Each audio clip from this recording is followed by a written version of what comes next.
جب خبر ملی کہ حضرت علی کی والدہ وصال کر گئی تو حضور رونے لگے. فرمایا وہ علی کی نہیں، وہ تو میری ماں تھی، میری اماں تھی.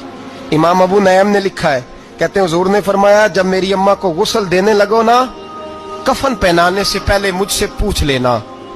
صحابہ کہتے ہیں کفن دینے سے پہلے عورتیں آئیں، حضور کیا کرنا ہے؟ نبی پاک اندر گئے، جو قمیض پہنی ہوئی تھی وہ اتار کے دی.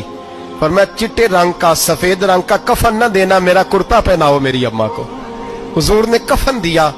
حضرت ابو ذر غفاری فرماتے ہیں جب جنازہ پڑھ لیا نا تو نبی پاک فرمانے لگے قبر صحیح بنائی ہے تم نے؟ حضور صحیح بنائی ہے. فرمایا نہیں لگتا نہیں. فرماتے ہیں یہ کہتے کہتے میرے نبی قبر میں اتر گئے، میری آنکھیں برس پڑی.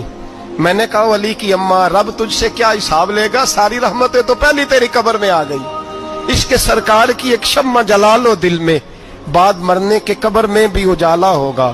نبی پاک قبر میں لیٹے پھر بیٹھے، فرمایا صحیح ہے قبر.